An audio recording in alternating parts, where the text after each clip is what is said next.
So this is a little ridiculous, but this is one of the things you'll find these kinds of ridiculous questions on the exam all the time.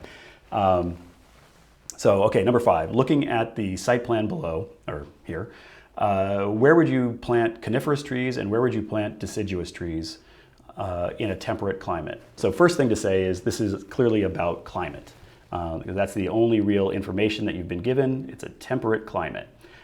So when we talk about trees and climate, deciduous trees, deciduous trees, I'll give you a terrible little tree. So there's my deciduous tree. We are definitely talking about something that's leafy, drops its leaves in the winter, and is providing shade in the summer. So when you see a deciduous tree, we'll do decid. You're talking summer is its big important time of importance, and you're talking about shade. When you're talking about a coniferous tree, and I'm going to do a sort of joke of a Christmas tree here, because it doesn't always look exactly like that, but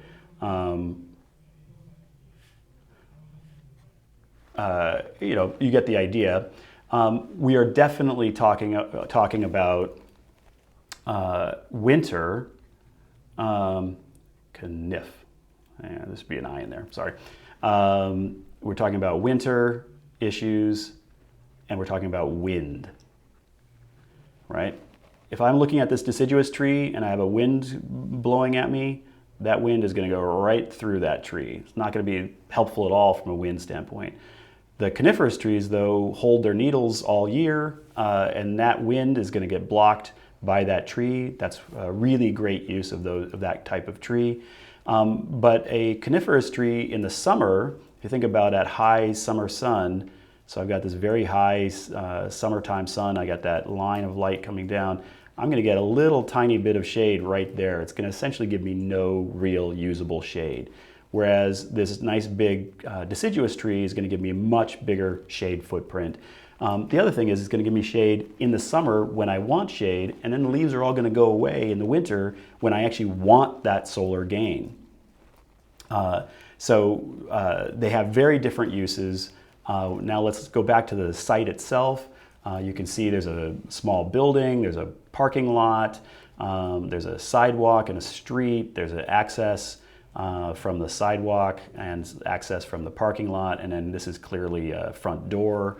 There's also something happening over here on the other side where there's a little bump out with a little patio next to it. So my guess is this is like a glassy bump out that has access to the exterior. And we know that north is up because we have our little north arrow there. And then importantly, we also have a little wind direction. So this is talking about the primary wind. And if they use the word wind, they're talking about the winter. If they use the word breeze, they're talking about the summer. And the issue here is wind, I'm always trying to block. Breeze, I'm always trying to accept. So since it says wind, I'm assuming that it's a bad thing and we want to block it. So where would I put the coniferous trees to block the wind? Well, I'm trying to block wind that is coming essentially like this. So there's a couple different ways that I could do that. I could line up a bunch of coniferous trees along the parking line. I could maybe line some up along the sidewalk. And so I can find ways to block that wind from becoming a problem for my building. And then the deciduous trees, I'm clearly talking about shade for the deciduous trees. So let's think about, we're worried about it for the summer, as we said. So you'd think that the logical spot to put a deciduous tree would then be right there on the south side of the building, so that they'll cast a nice shadow onto our building and help keep our building nice and cool. But if you actually start thinking about that a little bit, you realize that's actually not going to be terribly useful. If there's my very high sun and here's my little tree on that summer day, that sun is going to be going, I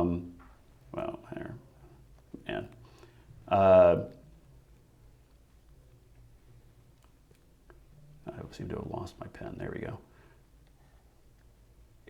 it's not going to be going in this very long shadow line. It will be going in this very vertical line. If I put the trees just to the south, the sun will be so high that I'm only going to get shadow right to there.